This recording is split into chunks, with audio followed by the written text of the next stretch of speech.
Hello बच्चों, मैं सत्यम sir आप सभी का स्वागत करता हूँ आपके अपने प्यारे फिजिक्स ज्ञान मुकेश नायक चैनल पर। तो लास्ट लेक्चर में हम लोग बहुत बढ़िया से ग्राफ की स्टडी कर रहे थे, ग्राफिकल स्टडी ऑफ मोशन पढ़ रहे थे हम लोग, मोशन इन प्लेन में।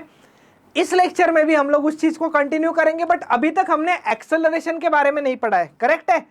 हाँ, अभी तक एक्सेलरेशन के बारे में नहीं पढ़ा है, तो हम लोग आज इस लेक्चर में एक्सेलरेशन के बारे में बहुत बढ़िया तरीके से पढ़ने वाले। पहले हम लोग एक्सेलरेशन के बेसिक कॉन्सेप्ट्स देखेंगे। बच्चों को इन्हीं एक्सेलरेशन के बेसिक कॉन्सेप्ट्स में बहुत कंफ्यूजन होता है या प्रॉब्लम होता है, डिफिकल्टी होती है कह सकते हैं। तो अगर वो क्लियर कर लो तो न्यूमेरिकल में भी प्रॉब्लम नहीं आएगा। तो चलो शुरू करते हैं हम लोग एक्सेलरेशन के साथ। पहले तो जैसे आपके पास तीन टर्म है ना, डिस्प्लेसमेंट है, वेलोसिटी है, एक्सेलरेशन है, बराबर। तो अगर मैं एक्सेलरेशन की बात करूं तो जैसे वेलोसिटी डिस्प्लेसमेंट अपॉन टाइम होता था, तो वैसे एक्सेलरेशन जो है ना, वो एक्सेलरेशन वेलोसिटी अपॉन टाइम है। एक्सेलरेशन क्या है बेटा? एक्सेलरेशन वेलोसिटी अपॉन टाइम है। ठीक है? अच्छा ठीक है सर, इसकी यूनिट की अगर बात की जाए तो मुझे बताओ, वेलोसिटी का यूनिट क्या होता है? मीटर पर सेकेंड, और टाइम का यूनिट सेकेंड, तो ये हो जाएगा मीटर पर सेकेंड का स्क्वायर। तो याद रखना, एक्सेलरेशन का यूनिट मीटर पर सेकेंड स्क्वायर होता है। कभी कभी क्वेश्चन में बहुत कंफ्यूज कर दिया जाता है वर्ड्स में, तो फिर तब आपको यूनिट पर फोकस करना है। यूनिट पर ध्यान दोगे तो समय क्लियर, समय के साथ साथ वो क्लियर होता जाएगा आपको। यूनिट मीटर पर सेकेंड है तो वेलोसिटी है, और मीटर पर सेकेंड स्क्वायर है तो वो एक्सेलरेशन है। ठीक है, चलो। Acceleration is defined as the rate of change of velocity with time. वही बताया मैंने, rate of change of velocity with time, simple. Then instantaneous acceleration एक आता है, एवरेज एक्सेलरेशन भी आता है। हाँ, यहाँ पे नहीं दिया है बट आता है। इंस्टेंटेनियस एक्सेलरेशन मतलब limiting value of average acceleration when time interval goes to zero. Instantaneous acceleration जो है ना, जैसे इंस्टेंटेनियस वेलोसिटी को dx बाई dt लिखते थे, इसे dv बाई dt लिखते हैं। मतलब वेलोसिटी का डेरिवेटिव लेते हैं। उधर क्या करते हैं हम लोग? x का डेरिवेटिव लेते हैं ना, इधर वेलोसिटी का डेरिवेटिव लिया जाता है। अच्छा, ये चीज़ क्लियर है। एवरेज एक्सेलरेशन भले ही टेक्स्ट बुक में नहीं है, मैं आपको बताता हूँ क्या होता है।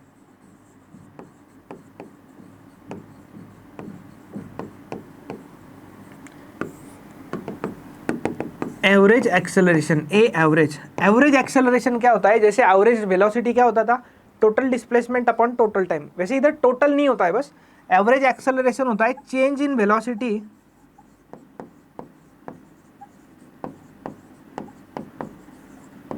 In velocity divided by total time interval. Clear हो गया? वैसे ये है नहीं तो इस पे क्वेश्चन आएगा नहीं, बट आपको बता दिया मैंने। एक्सेलरेशन के बारे में और डिस्कशन करते हैं, फिर ग्राफ्स पर जाते हैं उसके।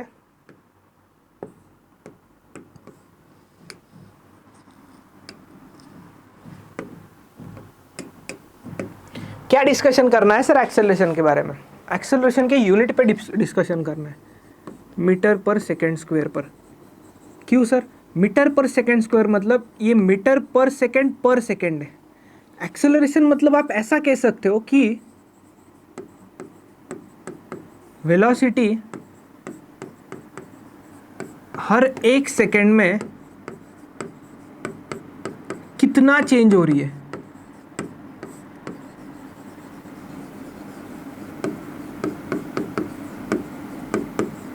ठीक है, क्या बोला मैंने? वेलोसिटी हर एक सेकेंड में कितना चेंज हो रही है। मैंने ये नहीं बोला कि बढ़ रही है कम हो रही है, मैंने कहा चेंज हो रही है। ठीक है? क्यों ऐसे मैं पर्टिकुलरली वर्ड पे फोकस किया जा रहा हूँ पता है क्या? अगर आपका व्हीकल है और आपका व्हीकल यहाँ से स्टार्ट कर रहा है, मान लो वेलोसिटी 20 मीटर पर सेकेंड से स्टार्ट कर रहा है, और एक्सेलरेशन इधर ही है। एक्सेलरेशन कितना दिया है पता है क्या? एक्सेलरेशन है 2 मीटर पर सेकेंड स्क्वायर। मैंने अभी आपको बताया एक्सेलरेशन की यूनिट को तोड़िए उसको, मीटर पर सेकेंड का सेकेंड। इसका मतलब वेलोसिटी हर सेकेंड में कितना चेंज हो रहा है। एक और चीज, if velocity and acceleration are in same direction, if velocity and acceleration are in same direction, then velocity and acceleration are in same direction, then speed of particle increases.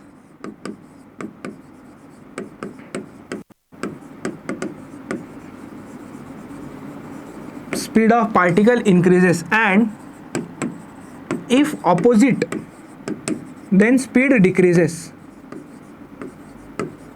मतलब क्या पता है सर? मतलब आप राइट लेफ्ट की बात नहीं कर रहे हो? नहीं, मैं बात कर रहा हूँ वेलोसिटी अगर इधर है, राइट में अगर वेलोसिटी है और आपका एक्सेलरेशन भी राइट में ही है, या आपका वेलोसिटी लेफ्ट में है और आपका एक्सेलरेशन भी लेफ्ट में है, तो ये केस और ये केस, दोनों भी केसेस में आपका पार्टिकल का स्पीड बढ़ता है। स्पीड बढ़ता है मतलब क्या? वेलोसिटी का वैल्यू बढ़ेगा ना।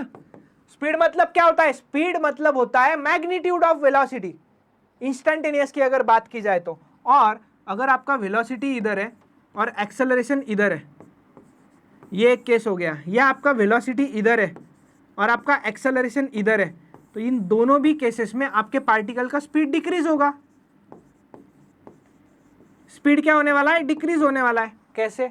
स्पंज का बॉल है, एक हवा ऐसे चल रही है, इधर मेरी ओर चल रही है, स्पंज का बॉल ऐसा फेंकूंगा, सिंपल, तो फेंकूंगा तो ज़्यादा वेलोसिटी से, धीरे धीरे वेलोसिटी कम होगा।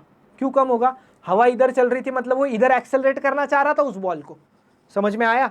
वेलोसिटी इधर, एक्सेलरेशन इधर, वेलोसिटी इधर, एक्सेलरेशन इधर, स्पीड कम होगा, स्पीड कम होगा, जाएगा और फिर वापस आएगा इधर हवा की वजह से, और फिर जब वापस आएगा तो वेलोसिटी भी इधर, एक्सेलरेशन भी इधर, रोक ही नहीं पाएगा कोई, चला जाएगा वो।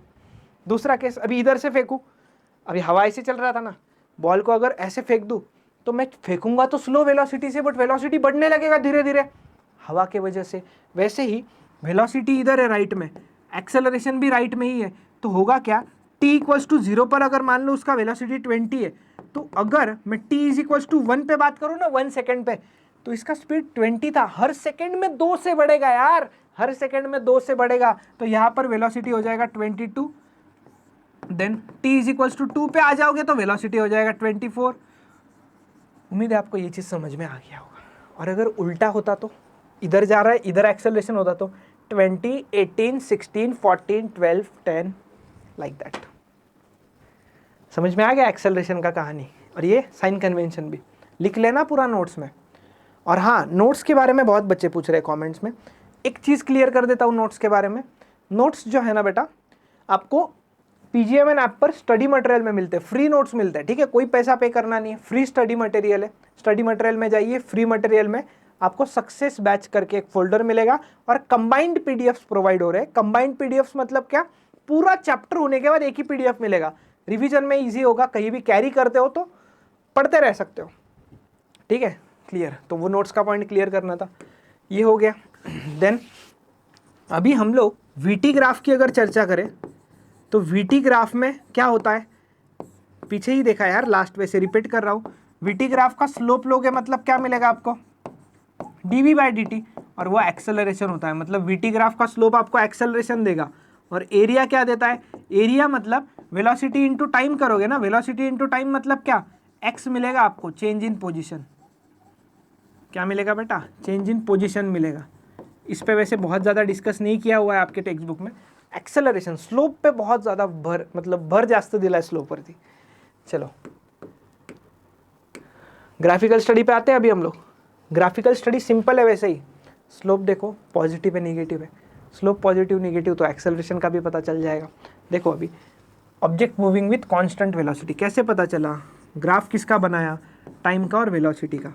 भाई समय किसके लिए नहीं रुकने वाला है? समय किसके लिए नहीं रुकने वाला है? तो टाइम, कोई भी टाइम पे देखो, वेलोसिटी का वैल्यू क्या है? At any time velocity is constant.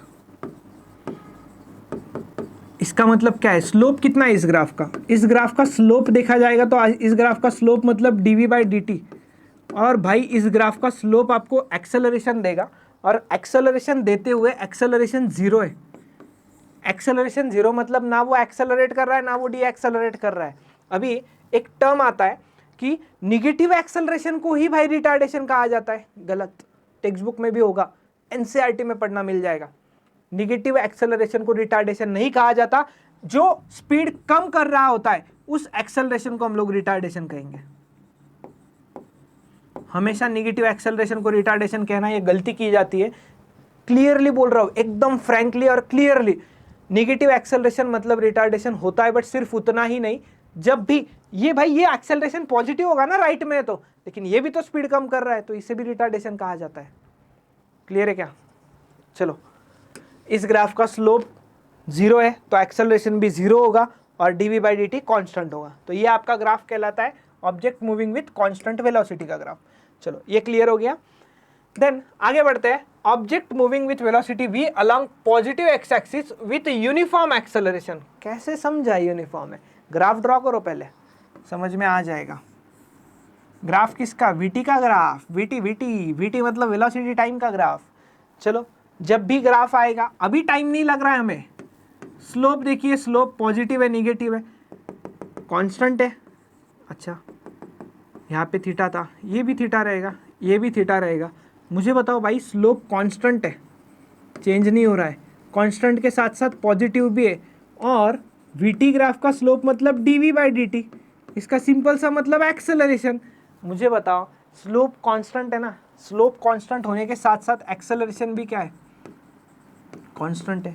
और सर एक्सेलरेशन कांस्टेंट के साथ साथ पॉजिटिव भी है स्लोप के साथ साथ, तो भाई सारी चीज़ें हो रही है ना बराबर। देखो, अलॉन्ग पॉजिटिव एक्स एक्सिस हो रहा है पॉजिटिव, यूनिफॉर्म एक्सेलरेशन, यूनिफॉर्म मतलब क्या? कांस्टेंट चीज़ होती है, कांस्टेंट चीज़ को हम लोग क्या कहते हैं बेटा? कांस्टेंट चीज़ को हम लोग यूनिफॉर्म कह सकते हैं, तो यूनिफॉर्म भी सेटिस्फाई हो रहा है। देखो यार, सारी चीज़ें सेटिस्फाई हो रही है, ठीक है। तो ये होता है पहला ग्राफ, इसमें क्या वेलोसिटी चेंज हो रही है, बट वेलोसिटी कांस्टेंट नहीं बोला है, एक्सेलरेशन कांस्टेंट। एक्सेलरेशन कांस्टेंट मतलब, मान लो जैसे पहले एग्जांपल लिया ना 2 मीटर पर सेकेंड स्क्वायर वाला, बस वैसा ही हर टाइम पे 2 मीटर पर सेकेंड स्क्वायर लग रहा है, चेंज नहीं हो रहा है। एक्सेलरेशन वेरिएबल मतलब क्या? स्लोप चेंज होना चाहिए, स्लोप चेंज नहीं हो रहा है। चलो अगले ग्राफ पे जाते हैं। अगले ग्राफ पे जाएंगे तो आपको अभी पता चल गया होगा, उम्मीद है कि आप मेरे से पहले सोच रहे होंगे कि अभी इसमें करना क्या होगा यार। मेरे से पहले सोच रहे होंगे इसमें करना क्या होगा। यहाँ पर अगर स्लोप देखोगे तो ये एंगल, यहाँ पर स्लोप देखा जाए तो ये एंगल, एंगल चेंज नहीं हो रहा है यार।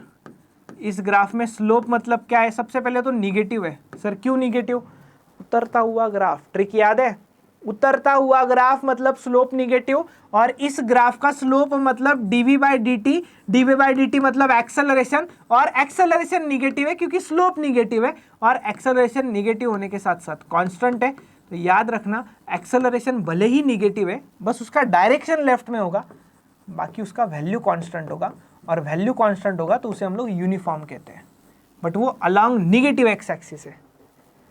देखो कितने जल्दी चीजें रिलेट होती जा रही है भाई, बस सिंपल। मैं कितनी देर से बता रहा हूँ, फर्स्ट लेक्चर से बता रहा हूँ इस चैप्टर के, आज 4th लेक्चर चल रहा है। बेसिक कॉन्सेप्ट बिल्डिंग पे फोकस कीजिएगा, ऐसे ऐसे सवाल सॉल्व करके ले जाओगे, ऐसे हलवा लगेगा, हलवा एकदम, ठीक है।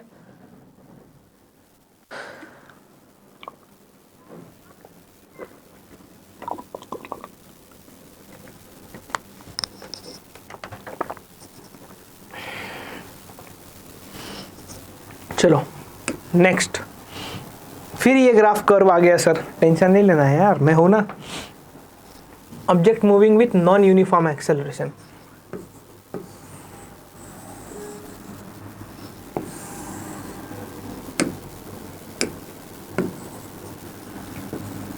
ये वीटी ग्राफ है। कौन सा ग्राफ है?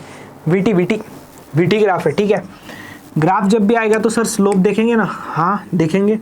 यहाँ पे अगर एक टेंजेंट ड्रॉ कर दो तो यार, यहाँ पे टेंजेंट ड्रॉ करोगे तो यहाँ पे तो स्लोप 0 मिलेगा क्योंकि हॉरिजॉन्टल है ऑलमोस्ट। अच्छा, यहाँ पे एक टेंजेंट ड्रॉ कर दो सर। हाँ, यहाँ पे ड्रॉ करेंगे तो ये थीटा मिलेगा, इधर भी ड्रॉ कर सकते हैं, इधर भी ड्रॉ करेंगे तो ये भी थीटा मिलेगा।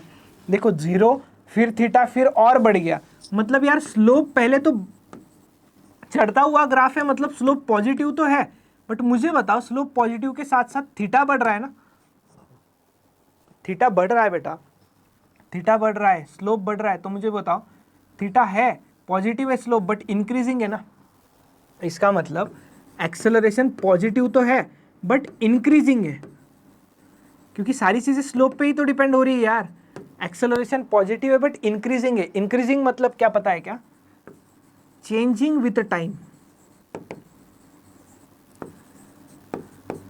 चेंजिंग विथ टाइम, इसे ही हम लोग क्या कहते हैं, वैल्यू कांस्टेंट नहीं है तो इसे ही हम लोग नाम दे दिया है नॉन यूनिफॉर्म। क्या नाम दे दिया हमने इसका, नॉन यूनिफॉर्म। समझ में आया? एक और ग्राफ बता दो इसी में,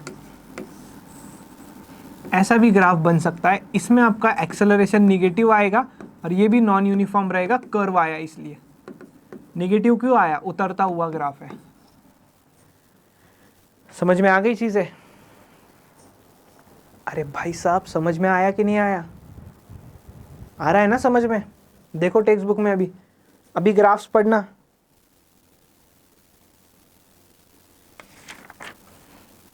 इस ग्राफ का एरिया भी इंपॉर्टेंट हुआ करता था, याद है? हाँ, तो इस ग्राफ के एरिया की भी बात कर लेते हैं। तो इस ग्राफ में अगर इतना पार्ट चाहिए तो ये एरिया आपको क्या देगा, शेडेड पोर्शन, मतलब एरिया फाइंड कर सकते हो इस रेक्टेंगल का। ये एरिया आपको क्या देगा, चेंज इन पोजीशन देगा। चेंज इन पोजीशन मतलब क्या होता है, चेंज इन पोजीशन मतलब डिस्प्लेसमेंट होता है सर। बस बात खत्म। इधर ये वाले ग्राफ में आप ये वाला एरिया लोगे, बराबर, ये वाले एरिया की बात चल रही होगी, ये वाला एरिया लोगे तो ये वाला एरिया आपको ट्रेपेजियम जैसा दिखेगा। ट्रेपेजियम जैसा भी ले सकते हो, या आप इसको ट्राइंगल और रेक्टेंगल में भी ब्रेक कर सकते हो। क्या कर सकते हो, ट्राइंगल और रेक्टेंगल में भी ब्रेक कर सकते हो। क्लियर हो गया ये चीज़? देन आगे बढ़ते हैं। इसका ये एरिया लेना पड़ेगा आपको, ठीक है? और ये एरिया क्या देगा आपको, ये एरिया आपको चेंज इन पोजीशन देगा। और चेंज इन पोजीशन मतलब क्या, वेलोसिटी नहीं, डिस्प्लेसमेंट है भाई।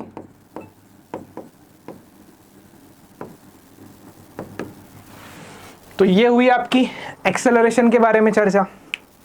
चलो समझ आया होगा, उम्मीद है आप लोगों को।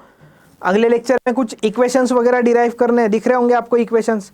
तो वो इक्वेशंस बहुत ज़रूरी रहेंगे, उन इक्वेशंस के बारे में हम लोग डिस्कशन करने वाले। फिर आगे बढ़ते बढ़ते हम लोग प्रोजेक्टाइल मोशन, सर्कुलर मोशन करके चैप्टर को ख़त्म कर देंगे। चैप्टर बहुत बड़ा नहीं है, बट चैप्टर में कॉन्सेप्ट बहुत छोटे छोटे से है और इम्पॉर्टेंट है। तो चलो, मैं सत्यम भंडारी यही रुकता हूँ। हम लोग मिलेंगे अगले लेक्चर में अगले टॉपिक के साथ। तो चलो बाय बाय, टेक केयर, पढ़ते रहिए, रिवाइज करते रहिए यार गाइस।